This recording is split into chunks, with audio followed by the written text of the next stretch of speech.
Hello and welcome to On the Prowl presented by Cardiac Cats. I'm your host, Jacob Shorba, and today I'm joined by my brother Josh, a fellow member of the Duval Faithful. So today we're going to discuss the first few days of free agency, really what's going on with the Jaguars, and then get a little bit into the draft and some of your questions you have. So, how are you doing today, Josh?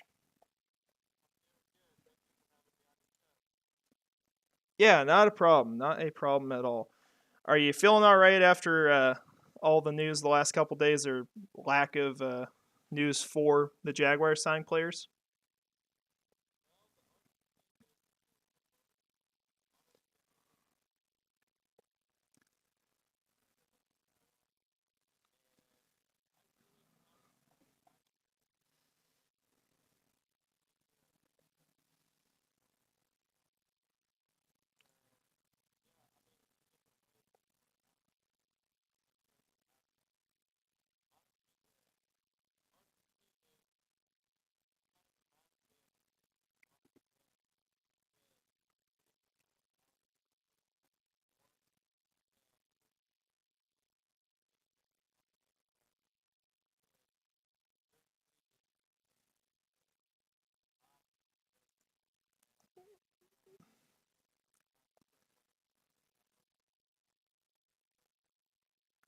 Yeah, yeah, that's definitely one way you could think of it for sure. Um, it was really rough. I messaged one of my friends last night about it after, and I just sent the "Et tu Blute" to him, like from the Julius Caesar play, because that's really how it feels. It's just crazy because I mean he was the guy who talked about wanting to stick around Jacksonville. Said even in his presser at the end of the season, "Yeah, I'm gonna be here. I'm not worried about that. It's gonna happen." And also a player who said he understood what the rivalry meant to the Jaguars fans and that he did not like Tennessee. And as soon as Rand Carthen went over, or whatever his name is, it's like they're best friends now. That's where he's going to play the next 3 years, assuming he's not cut from his deal early. So, really shocking for sure what happened to him. But yeah, with that said, we're just going to go ahead and we're going to start talking about a lot of these moves. We've talked about Keefe here for a moment. We're going to bring up the other big move as well, which was Jawan Taylor going to the Kansas City Chiefs. Signed a mega deal with them, got $80 million over 4 seasons to play left tackle. So, what do you think of that?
Yeah, I would have to think it'd fire up the team a bit too to see so many players try to go to like rival teams. Not that we have this like long storied rivalry with the Chiefs, but the truth is right now that the Chiefs are the biggest threat to this team in the NFL. And so, it's definitely sad to see Taylor go over there and how quickly it happened too. I mean, he was just seemingly done with Jacksonville the second it happened. He saw a two as the first digit of his deal and was like, all right, well, screw you guys. I'm going to go over here and make a ton of money. But I get it. I mean, you got to chase money, and not every player is going to want to take pay cuts to stay somewhere. I mean, really, if you look at the team right now, the only guy who did that this offseason that I can think of, unless I'm forgetting a name, was Roy Robertson Harris.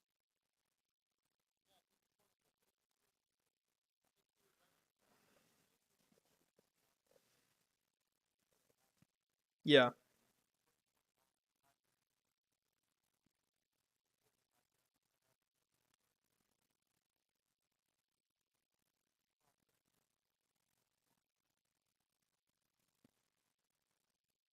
Yeah, are you good over there?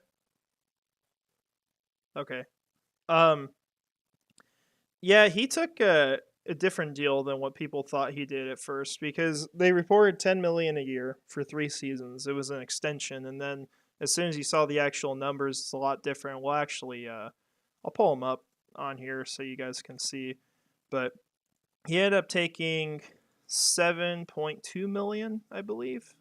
Let's get this set up here. So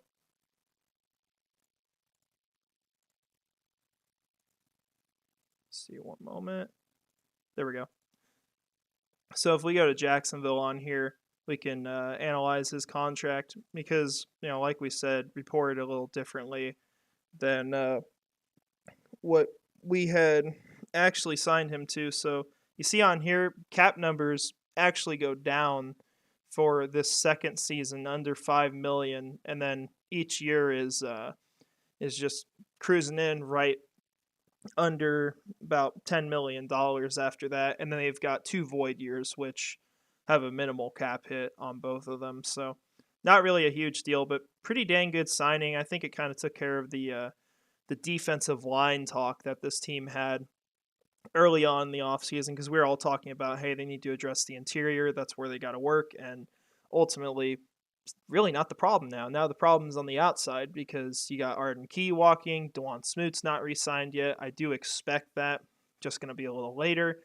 And so that's kind of where the team sits. Plus, the pass rush was arguably an issue last year. Mm. So I had heard that Dwayne Smoot was scheduled to return around the middle of this upcoming NFL season. I'm hoping that his recovery process could be a little quicker than that. But was it an Achilles heel that he tore, or what was it? he got I an can't remember. Achilles tear at the end of the Jets game. So there was question about whether he'll be back in time or not. What I heard yesterday, I believe it was on 1010XL, he's going to come back in either August or September. So he will not be fully recovered for long before the season, but there's a good chance he comes back before the year starts. I think it's kind of similar to what we saw with James Robinson, where people thought, hey, he might not be here, for Mhm. part of the year, and then he ended up being ready for week one and having a pretty good start to the season. Well, I'm certainly glad to hear that about Dwayne Smoot because we are certainly going to need him. To be honest, Roy Robertson Harris was the guy that I think myself and I thought they were going to have to cut, is that we knew there was going to be one player that had stepped up and had, significant success like later on in the season or whatever part of the season they'd have to move on from. But I certainly expected that Arden Key would still be with us and not Roy Robertson Harris. So that part, but that was free agency. Yeah, it's definitely turned out a bit different than I expected. And what's kind of weird to me is that a lot of the players I thought would go or would make sense for the team to cut ties with are the ones who have expressed the desire to stay here, that really want to be a part of the team. Whereas the guys I wanted to re sign, many of them have been interested in going to other teams, have already signed with other teams. And so it's been really about the exact opposite of what I expected. I mean, even Evan Ingram, he got signed to the franchise tag, but dude went on a show. I think it was the 33rd team or something like that, and was talking about how he'd be fine playing for the Chiefs, would love to get to do that as a second tight end, wants to go back to New York where they hated his guts a year ago, play for the Giants again, or wants to go play with Joe Burrow. And so I don't know. It's been a really frustrating week as a fan seeing that kind of stuff, seeing these players who said, hey, this was a really special year. This is a special team. Be so willing to go to the other side and not just, a team like the Saints or a team like Seattle where it's not really a huge part of Jacksonville's season, but directly to a team that has a huge impact against them. So it's a business. They're taking money, but um, just kind of frustrating as a fan to see that. It's been hard to watch the first couple days of free agency now that we're officially 2 days into the tampering period. Certainly frustrating to hear the comments from Evan Ingram, especially, the one that I find even more insulting. Like the Chiefs is understandable. But returning to your old team where you're literally you did not live up to the hype, when you were drafted there. You went through 5 years where each year was like maybe you were a little closer to your potential and then you just completely fell off next year. And he's had a career revival in Jacksonville. Jacksonville gave him the opportunity to be a number one tight end immediately. Not even a question. They needed the help just about everywhere. And after all of that, I mean, he's like open to Chiefs or the Giants. It's like I couldn't wrap my mind around it. I get that it's a business that they feel like they're owed a certain amount or their values a certain amount. But think about that locker room. Like that locker room is just it's distinct from all the others. I mean, Jacksonville has a really good locker room, great chemistry, respect for the coaching staff. I think a renewed respect for the front office and the players are all on the same page for the most part. Just like I couldn't imagine like even making those comments or thinking that way. Hard. Yeah, it's definitely hard for sure. And really quickly, it'll be some audio. Let me get rid of this. There we go. Because yeah, we actually had some issues in OBS, so we got that fixed now. But yeah, I'm shocked by the way things have gone for sure. I understand they're not going to spend a lot. Ultimately, the only decisions really so far that they've made as far as retaining players since free agency started has included pretty much Andrew Wingard and Riley Patterson. So not huge moves. They're definitely important. You need a kicker, and he won the wild card game with a game winner. Not that it was like a 63-yard field goal, but still, he clutched up in the important time for this team. And, Andrew Wingard, probably the biggest leader on the team. I would argue that, other than maybe Trevor Lawrence, Wingard's meant a lot to this franchise. Him sticking around is really good for this team. And you have great depth at the safety position because he can play either of them. And when he comes in that he can make a big play and really change the tide of a game when it looks like it's going against you because you're suffering an injury. So you definitely like those moves, but we're going to expect to see a lot more. I think it's just really playing the waiting game right now. I mean, you take, for example, the Arden Key deal last offseason. That was signed 3 weeks into the offseason. It was a while in. And so I don't think we're going to see everything resolved, like say today or tomorrow, but they're going to have to make moves. They can't go without addressing the cornerback position when your third guy is Chris Claybrooks. It's just not possible. You can't avoid addressing edge when your third best guy is Cale Von Chason. There's just things they got to do. And so it's just really the waiting game. I think one factor I've seen that seems to be kind of a new, I mean, it's not really a new trend, but it seems to be talked about a lot more is all this guaranteed money players want. And I think you look at like Lamar Jackson's situation, they've talked regarding that topic with him, and his dispute with the Ravens organization. But it feels like some teams like the Jaguars are kind of just like holding back, kind of waiting for the demand for each player or position to kind of die. Because I think some of these players are not going to get like what they want, out of it. Like whether it's guaranteed money or the amount per year that they're looking at, or I think that they're going to have to settle for less, basically.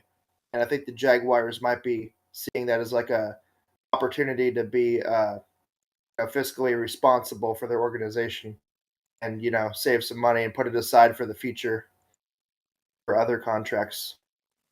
Yeah, they've got an opportunity to really set themselves up well for the future right now. They could have went out and spent. They could have went and got a big player, and they still can because there's some guys that are still on the market that you could do that with. But ultimately, if you do that, you're pushing your problems down the road. And so we'll actually hear for a moment. I went ahead on Over the Cap this morning and kind of went through like the Jaguars situation, what they're looking at with salary cap, some of the moves they could make, really how this could play out. And so kind of just got an example here. I will actually, for you, Josh, put up a screen share so you can see this, so you can join that on Discord. Um, but right now, you've really got two guys left that are not back on the team that are really big deals, and those are Dewan Smoot and Marvin Jones. And I think Marvin Jones, he'll be gone. Unless he gets like a really cheap deal from the Jaguars that he wants to accept to go win a Super Bowl. Um, but I think Dewan Smoot is a player who's going to come back for sure. And outside of that, there's going to be some moves they have to make. You're probably looking at bringing in at least a corner and an edge, like we mentioned. Um, and if you do that, then you're not as worried about the draft. You can really go for the best player a bit more. Now, offensive line will still be an issue. You need depth behind, but I think at some point, offensive line is going to be the best on your board. There's a lot of good players this year, a lot of good tackles, guys that are arguing their first round selections. And maybe because of that, you get a good guy who falls down to you. But this is just a scenario we did. So right now, the Jaguars are, I think, around this cap number. It's like a little below. We can actually see if we go over here what they are before. So yeah, it's 5.27 million right now, and they have a little over 55 million the next offseason. If you go sign a corner and an edge, cheap deals wouldn't be worth a whole lot. Probably about 5 million a year or so for each of them. And you get back Dewan Smoot, it puts you over the cap space. So you probably got to extend a player. There's options for that. For this, we just did with Evan Ingram. Could also do with Josh Allen or Jamal Agnew. Even could save you a couple million. But really, the cap number we're going to look for this team before the draft is going to be about $3 million, counting your top 51. If they have about $3 million available, they'll be good on cap space. So that's kind of the situation. If you're spending that kind of money, you see even addressing those issues with solid players in 2024, you've still got some money available. This is probably closer to about 7 million, I would say. But you've got money. You've got a couple guys you got to re-sign that are bigger contracts, like Josh Allen, could be Evan Ingram, and you've also got Calvin Ridley in that. So the approach they're taking is really for the future at this point. That's what they're watching out for. That's what they're trying to be safe on. And so I got a question for you, Josh. For yourself, I mean, do you think that this kind of approach for the team is really the right way to go? Or do you think they should have been all in or more in trying to get bigger players? I would say that they're approaching it the right way. I think their biggest splash was during the middle of last season when they traded for Ridley, and of course he was suspended and not able to help until he got his suspension lifted by Roger Goodell here just in the last month. But I think that their last off season, how they addressed free agency, is going to be really hard to live up to because you had so many big signings. You had Christian Kirk, you had Evan Ingram, you had Arden Key, and so on. And this season, you're approaching it from a completely different standpoint. You're 24th in the draft. You're closer to the best teams than being the worst team coming into the offseason. So, I mean, they spent a lot of money like last offseason, and I think that it was kind of just unfair to expect that that was going to happen all over again, and especially with the amount of cap space. And I just think that it was the right thing to do to be a little more conservative this time around, and to kind of have a future anticipation or outlook. Because, like, take Calvin Ridley for instance, if he comes in this season, he goes off on his 1 year deal. It's a 1 year deal for Calvin Ridley, right? Yeah, he's on an $11 million deal. Okay, so say obviously they're probably going to want to re-sign him. Go ahead and say that after the season is over.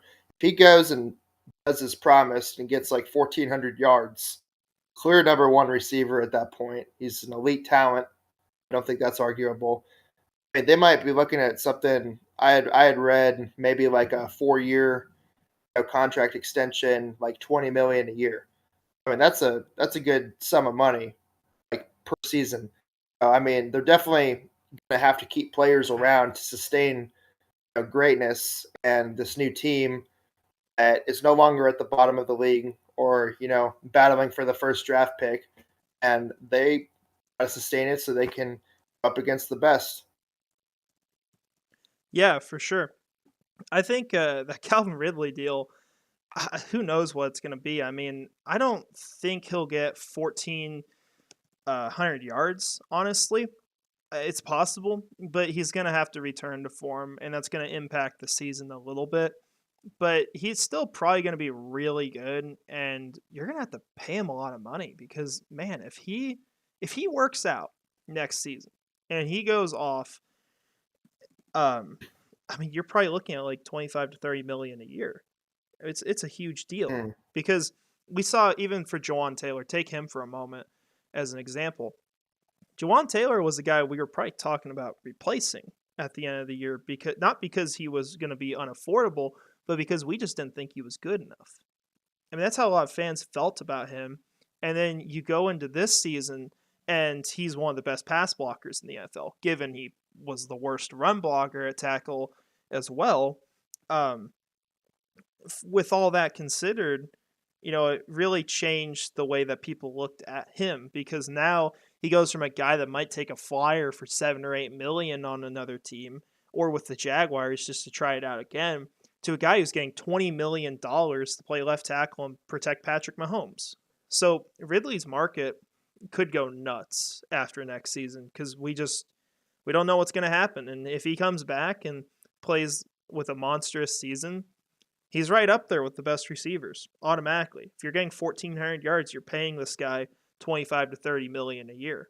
So it'll definitely be really, really interesting to see what happens with him this next upcoming season. Now, I want to kind of shift the topic a little bit. We've talked about guys we've lost. We've talked about guys who are already here or pending free agents.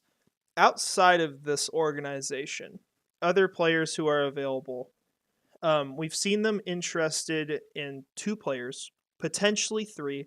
The two players we know are Tavier Thomas. He's a nickel corner from the Texans, and then Sean Murphy-Bunting, who's played both inside and outside for the Tampa Bay Buccaneers, would have connections with Mike Caldwell, our defensive coordinator.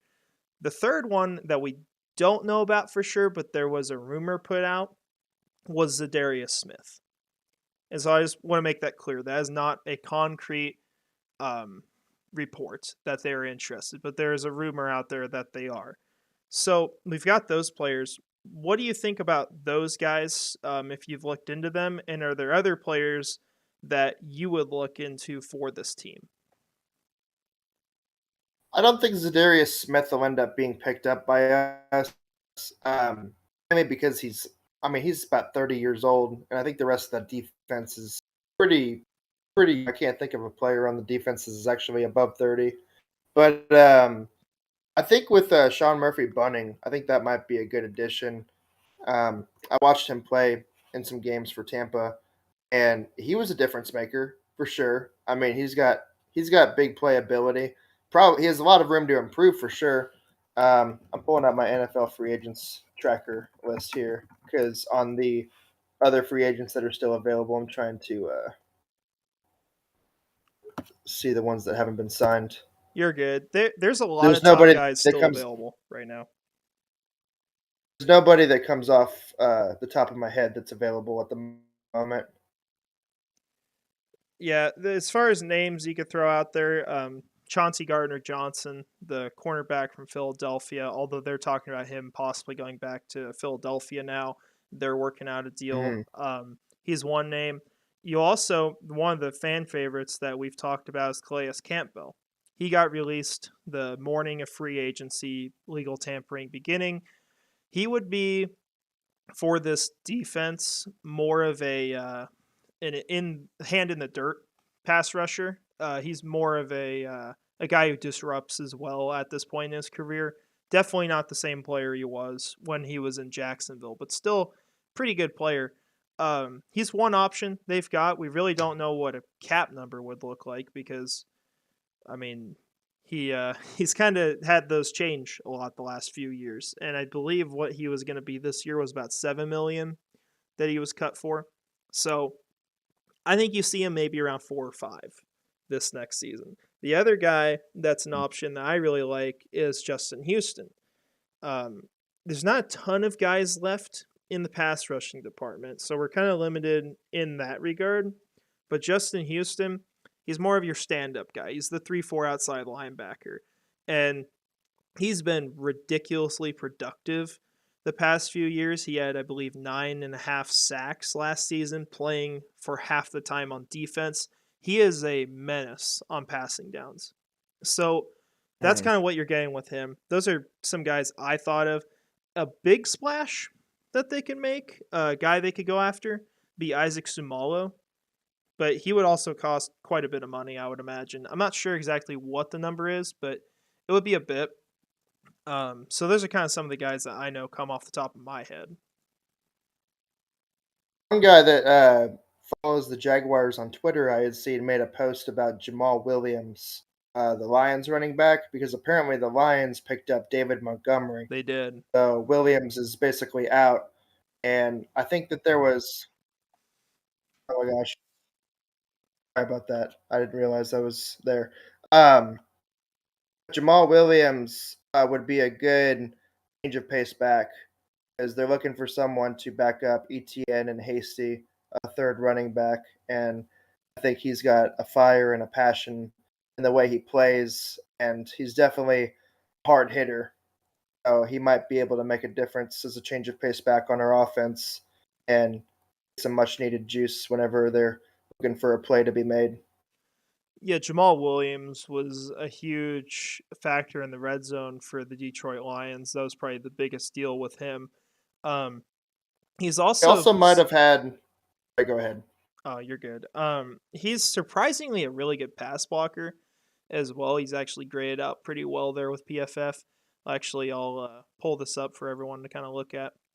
He's definitely someone that they could consider because he fits that. He might not be the receiving guy you want, but if you want someone who can pound the ball in the end zone, which we saw them have problems in the red zone this last year, Jamal Williams would Mm. make a ton of sense for Jacksonville. All it means is, hey, probably don't want Travis Etienne on your fantasy football team, right? So he would definitely be someone I I would think you still consider. want him. Yeah, well, not for the pick he's going to go for, but I think the other guy I would have considered. Actually, there's two. One of them is taken. One of them's still available. You've got Samaje Perine. He was re-signed or not re-signed. He went to another team. I think I want to say the Broncos. I'm not completely sure of that, but Perine was a really good pass blocker. He's a really good receiving guy, and you know he can come in a pinch. The other guy that would be a little more expensive would be Jerick McKinnon. He was all of those things that you're missing for this team. He was a great pass blocker, although he is graded ridiculously bad on PFF. He was obviously like a huge receiving threat. He was one of the leading receiving threats from the backfield. Had Mm. a ridiculous amount of yardage playing in that role, and you know that he can be a really good change of pace back for this team with all of those credentials. So he'd be another running back they could look at, but I'm not sure if they get another running back at this point because then they kind of got to give up on Snoop Connor unless you're going to carry 4 guys on your 53-man squad. I don't think that they'll probably end up getting either McKinnon or Jamal Williams. I think it's wishful thinking.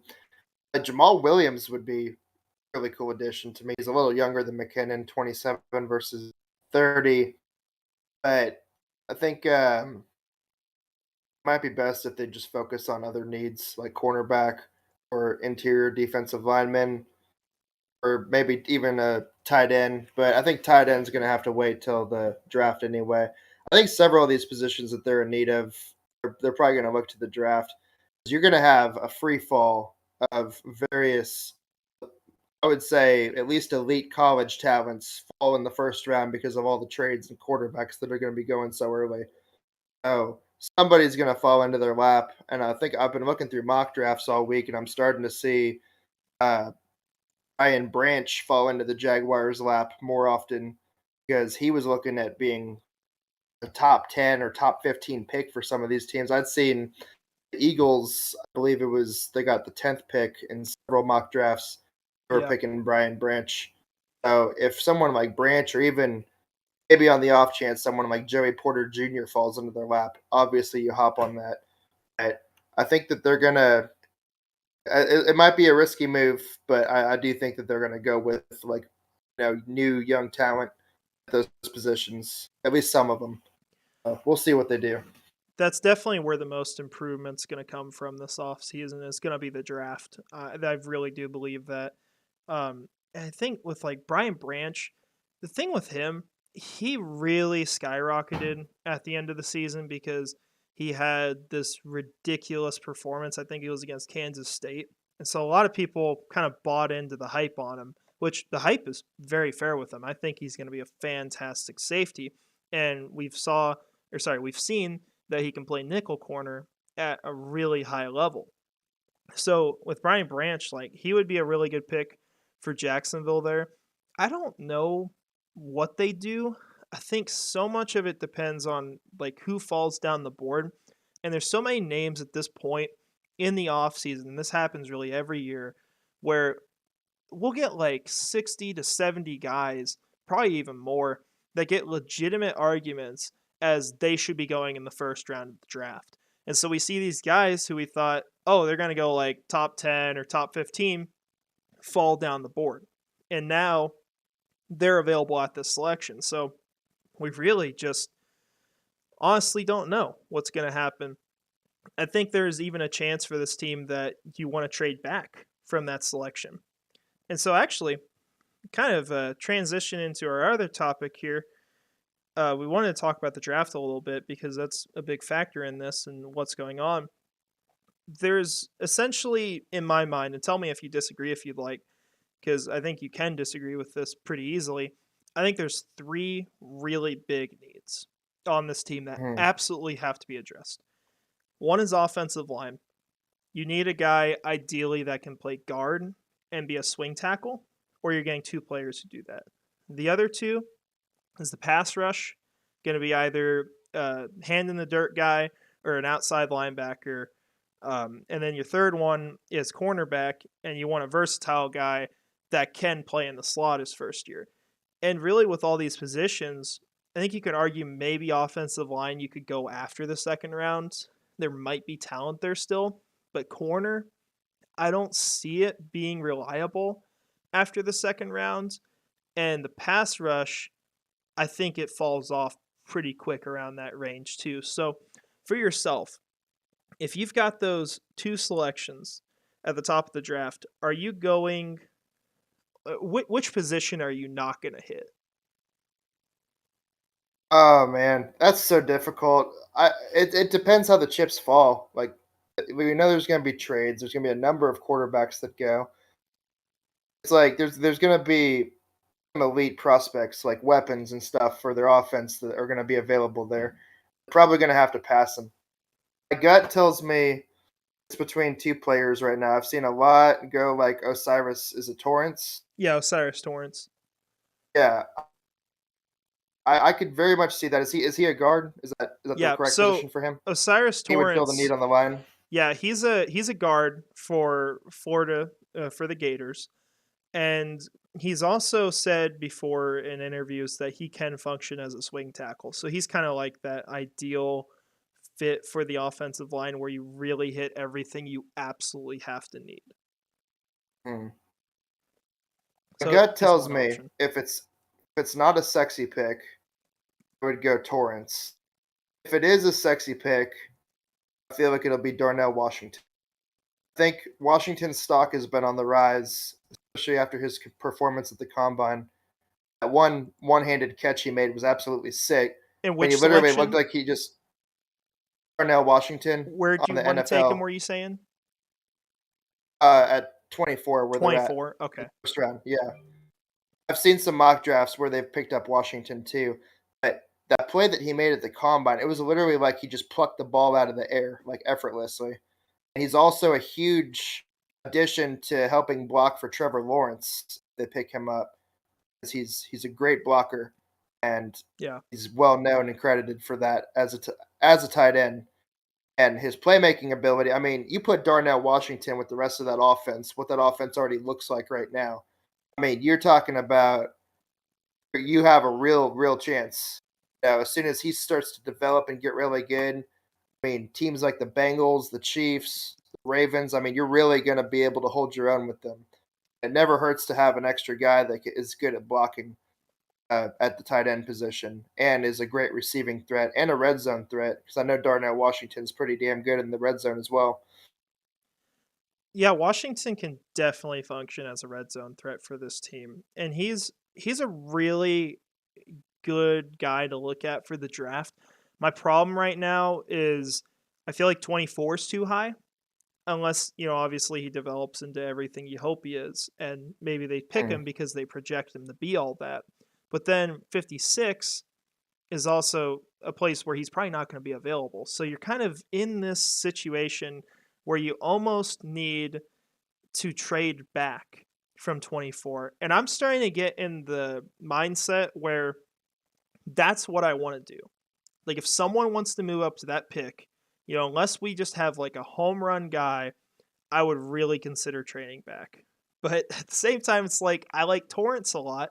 And if Torrance is available at 24, he's sure as heck not going to be available at your next pick if you trade back. So Hmm. it's a hard situation. And I think, like, for this team, I just hope that by the end of free agency, they have fully addressed one of their needs. I hope they just go get a splash signing somewhere or just, even if it's a cheap signing with a player that could clearly be a really good starter, like that Sean Murphy-Bunting, or even just bring back Dewan Smoot and throw in another edge rusher, then we don't got to worry about that.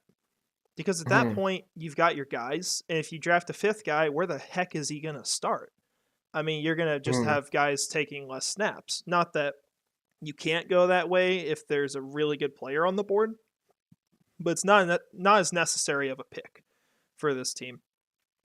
I think as well, like talking about tight end, that's one of those needs. It's like it kind of fits almost into that must address position. We talked about offensive line and defensive line and cornerback, and it's really underrated because for this team, I think one of the biggest issues from last season and before really free agency started, where they could stand to improve the most was going to be going out and getting guys who could help with the run blocking.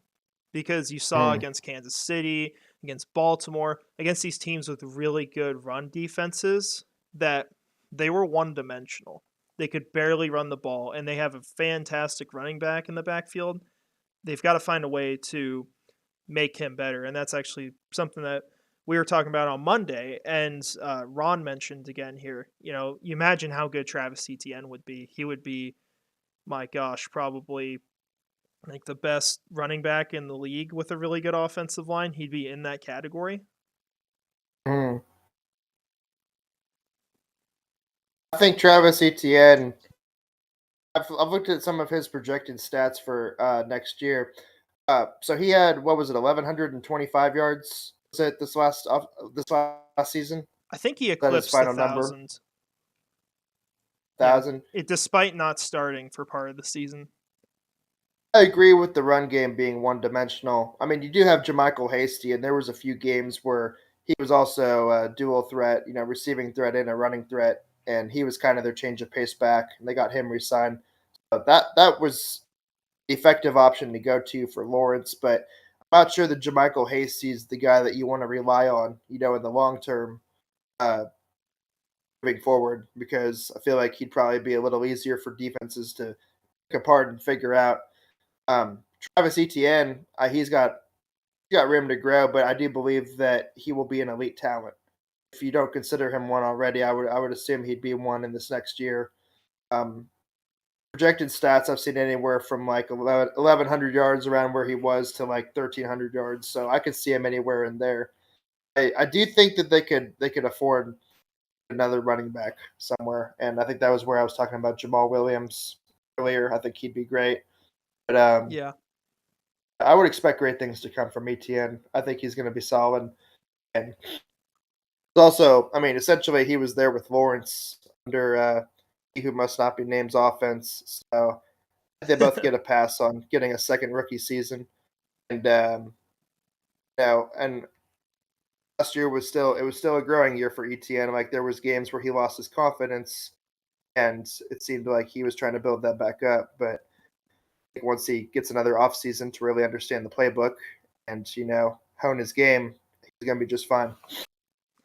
Yeah, this next season, I think that's such a big factor into this team because, like, while they're not improving a ton with adding players, they're going to have the draft, obviously. They already add Calvin Ridley, all those moves, and free agency, not a whole ton's going to happen. You have to look at the whole roster and think that, like, so many of these players are guys that are getting close to their prime. They're going to be better, or at least you hope they're going to be better. I mean, here's something interesting to think about. How'd we all feel about the 2021 draft class the year after they played their rookie season? Not that great, right? Like Trevor Lawrence didn't have a great season. I mean, I wasn't like done with him, but you weren't happy with it, and you understood why is because of Urban Meyer. Travis Etienne injured the whole year. Tyson Campbell played really good at the end of the year, but he was a liability early in the season. People were going out for his head. And then Walker Mhm. Little barely touched the field. He played, I think, at the end of the season when Cam Robinson got hurt. And then Andre Cisco barely touched the field. We knew he was good, but he wasn't out there. And so, like, how did you feel about that draft class? Not that great. Now, where are we at with this recent draft class? Same exact position. Trayvon Walker, you saw flashes, but still, like, there's a lot of work to be done. Devin Lloyd got better at You the still end of the got Devin Lloyd season. there. Yeah, but like he was not a good player most of the year. And then after that, Luke Fortner was all right, not fantastic, but he was a good selection there. And Chad Muma, like how much did he touch the field? Wasn't a whole ton. He got in a little more at the end of the season. I think you could see that same kind of leap with that whole unit. You see Trevor Lawrence in year 3 with a number 1 receiver to put alongside with Christian Kirk, who's really close to being that, maybe just a tick below. And then you've got Travis Etienne getting better. All these guys in the second year of this system, that's really where all your improvement's going to come from for this team. I would agree with that. I think I could never forget what I heard about when Urban Meyer was head coach of that team. That a lot of those players said that they were not adequately prepared to run an NFL like scheme on offense or defense. Like they literally felt like they were ill prepared how to train for an NFL game. Like that was something they literally weren't even aware of.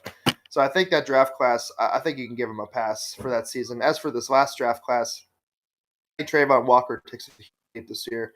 Honestly, this might be like overconfident, but I think the dude gets like 12 sacks, like maybe minimum. I have a lot of confidence in his playmaking ability. I think Devin Lloyd's going to take a huge leap. I think that for some reason there was, I guess, an issue with, I guess, understanding was it his position or the scheme or just it was a little slow, kind of.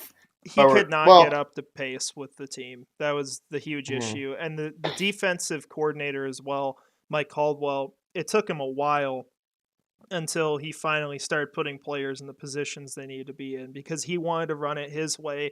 He wanted the players to do the system the way he wanted it. And after a while, like he started changing things because he realized that's how the team's going to be better. He puts Darius Williams on the outside. You see him go from being a potential bust as a corner to being a really good player. And we see the crime rates going up at your house. Yeah. You ever notice how the crime rate goes down when the Jaguars are winning? Never Yeah, pretty much. It really feels that way. forget that one. No, I think Devin Lloyd. We've seen his elite talent at the college level. Like the dude's a smart player. He's very passionate. He's heated. He cares about winning. Like he still fits that culture in that locker room. I really truly believe that he's going to get it together this year and be a lights out type of player. He's an interception machine. We've seen that at points. Like the dude can step in there. If Andrew Wingard can find a way to pick off quarterbacks, I guarantee you Devin Lloyd can as well. Like I got no doubt that guy is gonna come in and shine. I think another guy I'm expecting to take a huge leap forward, although he kind of took one last year, but I expect him to keep going is Andre Cisco. I think Cisco is going to be extremely hungry and motivated to prove himself, and I can't wait to see what he's got ready to go for this upcoming season. Yeah, yeah. If Juju goes back to the Chiefs, we might see another like massive hit on him. Be great. Yes. Take him down after he dances on our logo before the game. But yeah, Andre Cisco is definitely one of those players. And you also just think about how the team gets better when you don't have liabilities. Like when you have all these positions answered, you have guys improving. It improves everything. And so, like linebacker is probably the biggest example of that outside of the quarterback position, because with linebacker, Foye Oluokun had this monster season. He led the league in tackles, but there were still games where he just he was more focused on making sure that Devin Lloyd knew where to be or Chad Muma knew where to be than doing his job. And you saw his play go down. Hmm. What's going to happen when you have a competent linebacker right next to him? It's going to help him a lot. It's going to do a lot. And Oh yeah. it's nice at that position too, because you got depth. You may not agree with getting Chad Muma, but you have depth at linebacker, and it's actually something that Jaguars United mentioned in here. And thanks for joining, by the way. Um, Really, injuries might be the biggest issue for this team at this point right now, because there's just really not any depth at some of these positions. I mean, would you agree with that, or do you think that there's another issue that's bigger? I would agree, but I'm not altogether like extremely concerned about it because I know Doug Peterson knows how to take care of his players. I mean, that was clear last season. I mean, you'd have guys that would have injuries that I wouldn't say they were minor, but I would say that the recovery process from them was pretty quick. And he'd sit them out for a week if he felt confident that they had a backup option, to insert in place of that player, just so that player could get rested. He did that when it was looking like they were going to go, I believe, to the playoffs. I can't remember who the player was, Yeah, but there was a Trayvon guy, Walker. Walker. Yeah. Yeah, like he knows how to condition his players and keep them healthy, and that's something that seems to be a priority. So I would trust Doug Peterson with that. But I do believe that they have room to insert backups and have a plan B, just in case, because you really never know. It's the NFL. There's so many injuries every year, and you never know when it's going to be one of your guys. You don't want it to be one of your guys or really anybody, but you know what I'm trying to say. Yeah, for sure. And you don't know what players are going to get injured, because take this for example. Brandon Scherf was a guy that we would have absolutely thought like at some point this dude's going down. Like he'd been injured every season in his career, and that was the problem that people had with signing him. It's like, are you going to get him for the whole season? Are you going to get him for 12 games? Is he going to tear his ACL in week 3? What are you going to get with that player? He went the whole season. I think there was like maybe a few snaps where he went to the sideline in a game where you thought he was hurt. He's right back out there. Now, did he have a Yep. great year? Not necessarily. He can be a lot better. Wasn't awful, but like you just don't know with these guys. You don't know who's going to get hurt or who's going to be fine. And this last year we got lucky with a lot of it because guys were fine. They weren't really hurt a lot of the time until later in the season.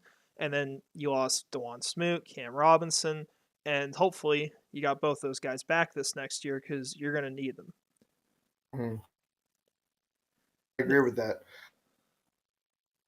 Yeah, now we'll end this here in a few minutes because we've got the Aaron Rodgers thing coming out at the end of the hour, which I feel like, I'm just going to be honest, I feel like he's not even going to announce that he's going to the New York Jets. He's just going to talk about some other thing like the drugs he's on or whatever it is.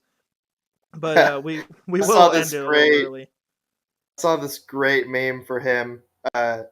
Basically, it was from Happy Gilmore, where Shooter McGavin tells him to go out to the ninth at 9 o'clock at night and to dress nice.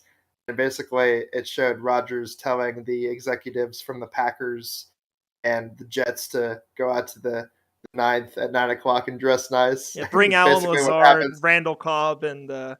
and Charles Woodson for me Well, Lazard's not going to happen now. He got signed. I can't remember to to the who. Jets. It was like He went to 34 the million deal. Jets. He Yeah, did go to the the Jets. Jets are signing all the Green Bay Packers guys. I didn't even realize. Yes, they're like going nuts signing all these dudes, and they don't even have Aaron Rodgers on their team. Like if Aaron Rodgers doesn't go there, they just got all these Packers players for no reason. For It's some kind of dumb reason, what I they're thought doing. I had heard Lazard went to a team that was not the Jets, but I probably missed that one. He had Not the interest first time that's happened. from the Broncos, I think, and the Broncos didn't Okay. end up getting him. They got Chris Manhurts instead. So the receiving game's figured out. And they still want Cobb to come with, or Rodgers does. And I was thinking, I was like, they got a what are their picks in the first round? How many do they got? I feel I like it's two. Who? Which team? Packers or Jets? Jets. The Jets Jets. got 13. That's it. So both teams only have a first rounder. In the Packers, Eh, apparently, they want 2 first rounders now, is what the report eh, is. They're trying to drive up the price because the Jets have backed themselves up in the corner.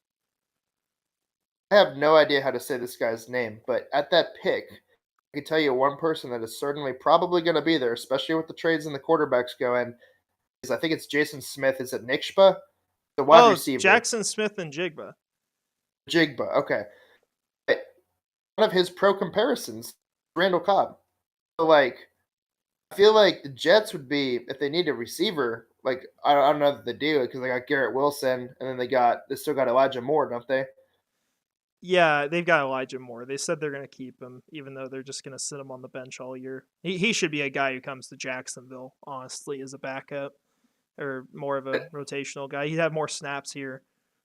if you want to go into overkill with your weapons, which Rodgers has had, I believe, three major elite talents on the Packers, in one season before, and get a guy like that. I think Randall Cobb's like in his I can't remember how old he is. I think it's like 33 or 34 now.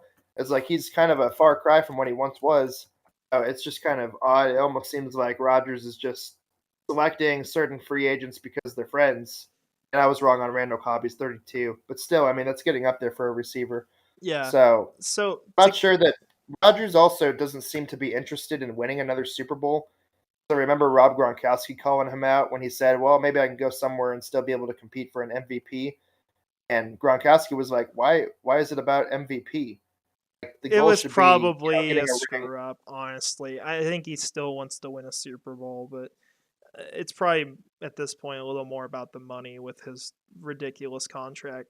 Now, this Oh actually, yeah, we'll segue this into kind of a final Jaguars related question here.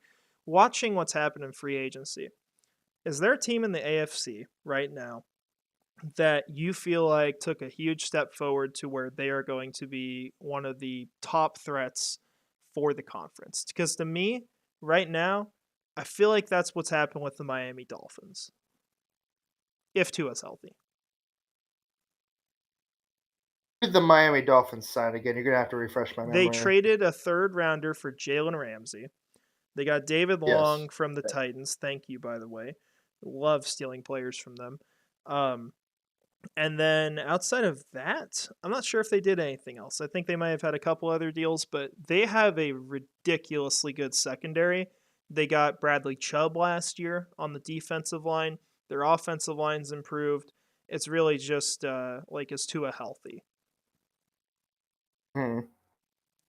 Um, I would say I think Denver made a few moves. I'm trying to remember who they added.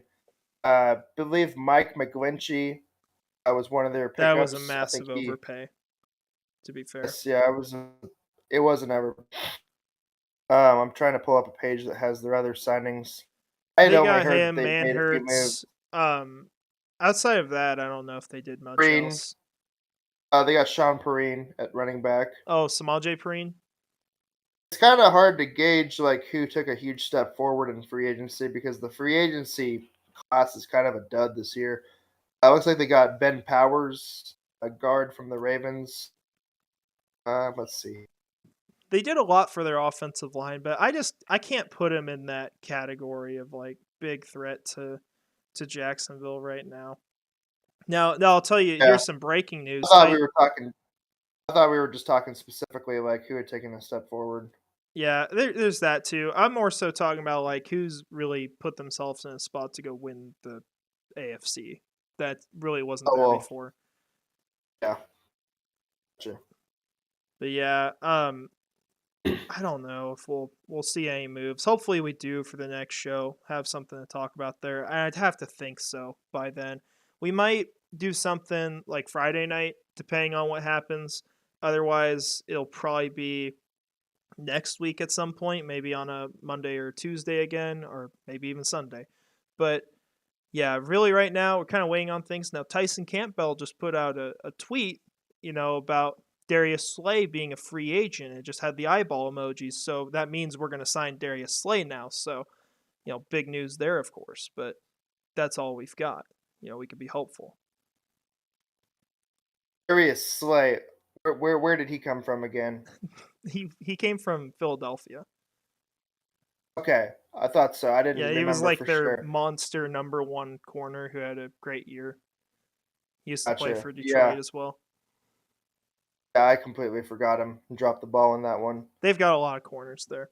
They've got one of them back right now, but the guy we'd probably look at is Chauncey Gardner-Johnson if we're going from that team. But yeah, you got anything else to throw in? I think I've pretty much put in all my thoughts. Not anything that I could think of off the top of my head that I have that's extra. Yeah, not a whole ton to really talk about that's new other than the Arden Key betrayal, But Yeah. eventually that'll stop, right? I'm just glad that Evan Ingram wasn't a part of it because God knows he would have went straight to the Kansas City Chiefs to be a second tight end. That's how that works. I think with his comments, it'd be a good idea to pick up a second tight end now in the draft. Just in If the they case in don't the future, re-sign him, yeah, especially under the franchise tag, or like extend. you better get a guy developed. Like whether it's Washington, Mayer, and whoever falls in your lap, get someone that's a really has got the potential to be talent and started. And learning the scheme for the offense and making sure they can contribute to future years on the offense. Yeah, it would definitely be a smart direction to go if they can't get him extended because I don't fully buy him wanting to stay here long term or being Mhm. super set on. I think he'd be fine with it, but we'll see what happens for sure. So, yeah, with that said, appreciate you guys all watching today. Hopefully, we'll have some actual fun news sometime soon, something good to talk about there. But yeah, go check out this Aaron Rodgers news, or more so lack of news. I'm sure nothing will be announced. But with that said, thank you all for watching. I hope you have a great rest of your day. And finally, go Jags.